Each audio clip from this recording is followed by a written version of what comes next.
Oi pessoal, boa tarde, tudo bom?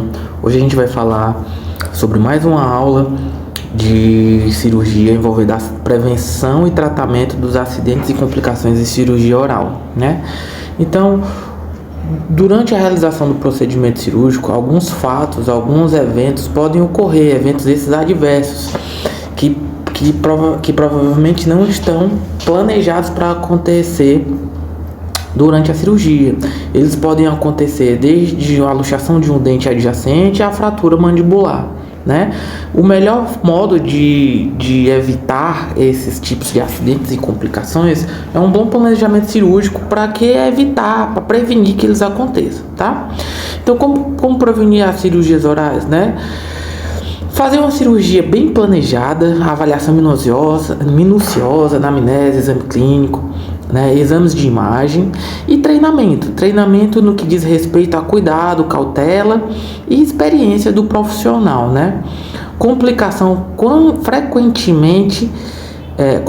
frequentemente previsível e quase sempre controlável. Então, assim, se você fez um bom diagnóstico, fez um bom planejamento clínico e você viu que aquela raiz do dente está muito dilacerada, você pode se preparar para prevenir ou então tratar da melhor forma a complicação, que é a fratura da raiz residual, da raiz dilacerada do dente em questão, né? Nós temos também complicações que podem ocorrer no pós-operatório, né, que envolve as condições de cuidado e orientações com o pós-operatório. Então é importante orientar o paciente com o pós-operatório de forma oral e escrita, tá bom? Não só verbal, mas escrita também, porque na hora do fim da cirurgia o paciente sai muito agitado, então ele não se recorda muito bem das suas orientações, tá? Então, o que esperar no pós-operatório? Bem, normalmente é de se esperar, se uma cirurgia foi complicada, se um dente foi difícil de ser removido, é de se esperar dor leve, moderada, que pode ser controlada com analgésico e anti-inflamatório, né? Agora, se a cirurgia foi uma cirurgia muito difícil, que teve muito tempo cirúrgico, né? Se os tecidos orais foram muito traumatizados, é de se esperar que esteja desde sangramento até equimose e edema e dor um pouco mais exacerbada mediante a manipulação excessiva dos tecidos, né? Então, durante a exodontia é de se esperar, dependendo da falta de cuidado, dependendo da experiência do profissional, que aconteça laceração de tecido, perfuração de mucosa, tá? Abrasão de mucosa. Então é de se esperar que durante a cirurgia de cirurgiões início de carreira ou até estudantes de odontologia, a falta de cuidado, a falta de zelo com os tecidos orais, tecidos moles orais, e pode causar laceração, esgaçamento ou a lesão perfurante desses tecidos. Então é sempre importante realizar o cuidado e a proteção desses tecidos moles com um afastador adequadamente, tá bom? Durante a exodontia também pode acontecer fratura de dente, luxação de dente adjacente, exodontia de dente errado, sim, é um pouco difícil de acreditar, mas erros odontológicos ainda acontecem. Por exemplo, o paciente chega com todos os dentes rígidos, mas para exodontia, né, de um pré-molar, por exemplo, vem a indicação do ortodontista para a exodontia do dente 25 e inadvertidamente ou por falta de cuidado, o cirurgião dentista tira o dente 24, né? Então, todos isso são acidentes, né? São complicações que podem ocorrer, né? No caso desse erro, né, profissional, foi um acidente, né? Mas por falta de atenção, mas deve ser tomado cuidado, principalmente com manobras, forças intempestivas ou forças exacerbadas durante a realização de luxação do dente, né? Não se deve colocar força excessiva, né? E não se deve colocar força excessiva em fórceps, em elevador, para evitar a luxação de dentes adjacentes, principalmente apoiados em locais errados, né? O elevador deve ser apoiado dentro do ligamento periodontal, entre o dente a ser removido e o osso alveolar deste mesmo dente. Ele não deve ser apoiado entre as duas coroas dos dentes adjacentes, porque pode vir a luxar um dente que você não quer tirar, né? Então, seguir corretamente os princípios de exodontia, né? Caso seja necessário fazer osteotomia, caso seja necessário fazer odontosecção, usar os elevadores de forma correta para evitar esses acidentes, né, mano? Então, fratura radicular é um acidente muito comum. Então, dependendo do tamanho da fratura do fragmento radicular que tenha ficado dentro do alvéolo, é possível que, se essa raiz, se esse fragmento radicular seja menor do que 4 milímetros, essa raiz pode ficar no sítio cirúrgico, que não tenha rarefação óssea, que não tenha presença de infecção, e ela pode ficar sepultada lá tranquilamente, tá bom? Agora, raízes patológicas, raízes com infecção, esses tipos de raízes têm que ser removidos, né? Um acidente também muito comum é o deslocamento dessas raízes para alguns espaços faciais, né? Como o submandibular, o sublingual, ou para dentro de cavidades, como o seio maxilar. Então, deve-se ter cuidado para o deslocamento de raízes para dentro do seio maxilar. A gente vê aqui na gravura, né? Na gravura aqui, a gente vê onde se deve apoiar o elevador, né, que é entre a raiz e o osso alveolar, com força moderada, para evitar que o cirurgião empurre esse dente para dentro do seio maxilar. Também há a possibilidade dessa raiz ou desse dente, dependendo da força inadvertida ou da direção da força, esse dente passar aí para a fossa pitérico-palatina, ou para a infratemporal, ou para o espaço bucal. Caso isso aconteça, o paciente vai ter que passar por um exame de imagem para a localização desse fragmento. Se for possível remoção no ambiente ambulatorial, ele vai ser removido em ambiente ambulatorial. Caso não seja necessário, não possível, ele vai ser removido em ambiente de centro cirúrgico, né? Então, muito cuidado quando for posicionar as alavancas, para não deslocar esse dente para espaços inadequados ou que não deveriam ser deslocados.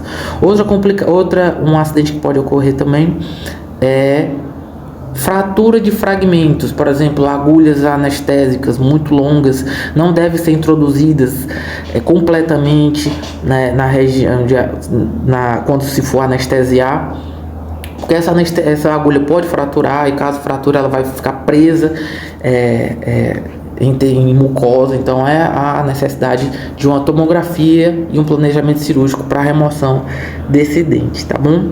Também há a presença de fraturas mandibulares que podem ocorrer, né? Geralmente com pacientes com mais de 40 anos, né? Com dentição completa, né? Ou em pacientes com mandíbulas atróficas, ou que fazem uso de bifosfonatos, ou que tem alguma comorbidade sistêmica, tá bom? Há sim a possibilidade de fratura, geralmente fratura em ângulo e ramo mandibular, locais onde a gente vai colocar um pouco mais, que alguns cirurgiões inadvertidamente podem colocar um pouco mais de força para remoções de terceiros molares. Então, é um local de muito cuidado e muito cautela, né? O dente, quando você for remover terceiros molares, você tem que tomar cuidado no eixo de saída do dente, na posição da raiz, fazer a odontosecção, né? Para que os dentes saiam tranquilamente, sem excesso de força, para que não haja fratura de mandíbula, né? Caso isso aconteça, o paciente tem que ser encaminhado para o serviço bucomaxilo para fazer remoção cirúrgica dessa fixação rígida dessa fratura, né? Outro acidente que pode ocorrer é a fratura, né? Fratura principalmente mais comum de região de Tuber, né? Onde o aluno pode estar usando força excessiva, principalmente em terceiros molares que tem raízes divergentes Então ele pode estar causando fratura de túber com comunicação do seio maxilar ou sem comunicação do seio maxilar. Isso vai depender da expansão do seio maxilar e se ele chega até a região de túber, né? Então, sempre que for fazer a exodontia de dentes molares com raiz divergente, utilizar a broca para fazer a odontosecção, separar as raízes do dente, poder tirar esse dente da melhor forma possível, tá bom? Outro acidente que pode estar acontecendo em referente a brocas é sempre verificar se a broca está presa, fixa na caneta de alta rotação, porque caso você adapte a broca de forma inadvertida ou descuidada, quando você for acionar essa broca, essa caneta dentro da cavidade oral do paciente, essa broca pode se desprender e o paciente pode deglutir, indo parar ou em sistema digestivo, né, ou em sistema respiratório, e as devidas medidas vão ser tomadas, né? Caso essa broca, esse equipamento vá para os brônquios, né? Ou tem que ser removido por via broncoscopia, e se ele for para o sistema digestivo, vai esperar ser expelido pelo sistema gastrointestinal, né? Pela mobilidade intestinal, que vai variar entre 7 e 10 dias, né?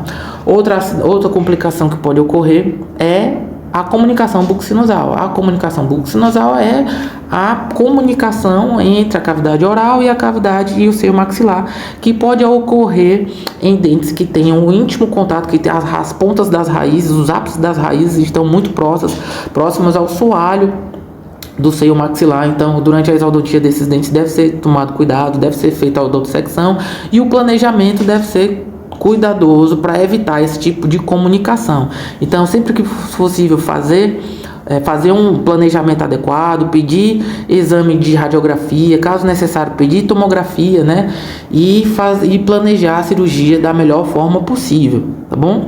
E aí, caso isso aconteça, né, caso esses procedimentos aconteçam, a gente tem que fazer a antibiótico-terapia do paciente para que o paciente não tenha uma sinusite odontogênica, tá? Caso seja introduzido caso seja direcionado para dentro do seu maxilar um dente ou um fragmento de dente, para que esse dente ou essa raiz seja removida posteriormente, né? Nos casos de comunicações, as possibilidades de imediatas para fechamento dessa comunicação, né, o retalho vestibular ou palatino, né? Uma vez lembrando que cada vez mais os autores recomendam que está desaconselhado a manobra de Valsalva para verificar se há comunicação buccosinusal mesmo, porque caso não aconteça, durante a realização da manobra, a comunicação pode acontecer. Então, as possibilidades de tratamento dessas complicações são os retalhos vestibulares, né, onde você faz 2 relaxantes na vestibular do dente, traciona esse tecido, né, liberando bem o periósteo, até conseguir fechar completamente essa comunicação, né? Outra possibilidade também das comunicações, né, são o fechamento das comunicações tardias, que aí já seria uma comunicação causando uma fístula, né? Aí já seria uma complicação. No caso dessas complicações, geralmente pode ser fechado, né, por retalho pediculado do palato, né? Tomar cuidado quando for realizar esses tipos de retalho no palato, para não causar injúria na artéria palatina e causar uma outra complicação, que é a laceração ou atingir estruturas nobres, que no caso são as artérias, né, causando assim hemorragias, né? Então aqui são fotos que antes e depois de 10 dias de operado, após o fechamento da comunicação buccosinusal. Outro tipo de complicação que pode ocorrer pós-operatória ou antes da cirurgia é a presença de trismo. Esse trismo pode acontecer por a reação inflamatória que acomete os tecidos musculares, masseter, bucinador, tá? Por infecção, tá bom? Essa infecção geralmente é causada por um dente que está há muito tempo fraturado e que não foi removido. Então, essa infecção pode se desenvolver para uma celulite, desenvolver para um abscesso e assim, consequentemente, causar trismo e causar limitação dessa abertura bucal. Uma vez que a gente se deparar com essas situações de trismo, de abscesso, lembrando que a gente tem que entrar, se possível, se for diagnóstico, se for identificado ponto de flutuação, drenagem imediata desse dente, né? E se for possível, o paciente tiver abertura bucal adequada, fazer a exodontia e antibiótico terapia por 7 a 10 dias, além das medidas profiláticas, né, que de controle de infecção e cuidados pós-operatórios, que são os enxágues, as medicações para tomar em casa, tá bom?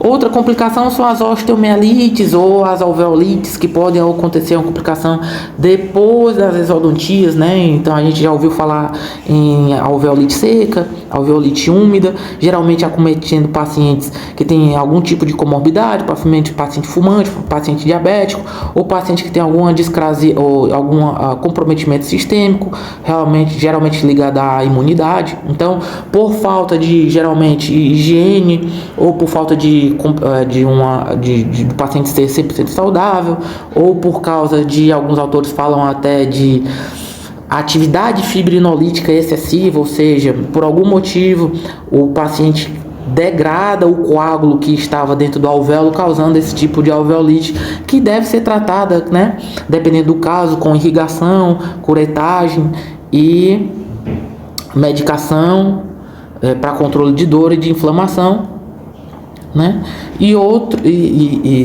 Né, fatores associados, como eu já tinha falado, tabagismo, trauma excessivo, má higiene, e existem alguns medicamentos que facilitam esse tipo de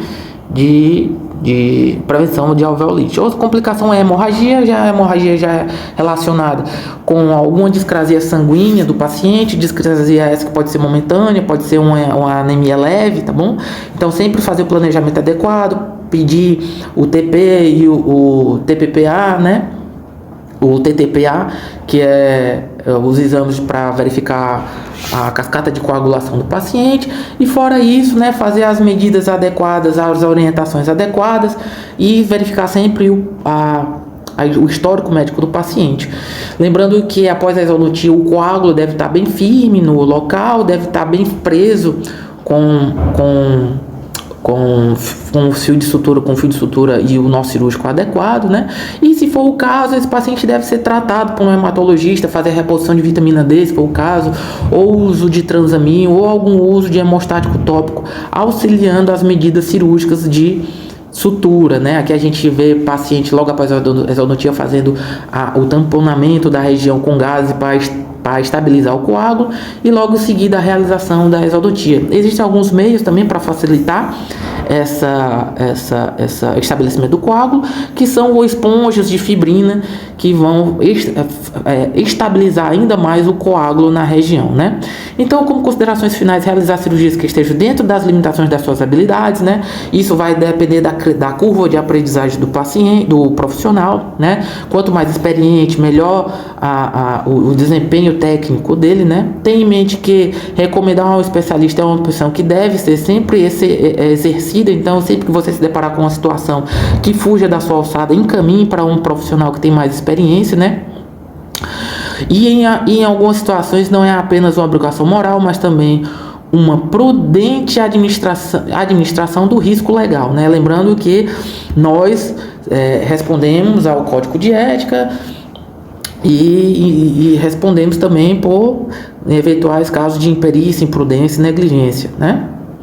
No mais, era essa a minha apresentação. Eu gostaria de agradecer a todos, e caso tenha alguma dúvida, pode entrar em contato comigo. Um grande abraço, até a próxima.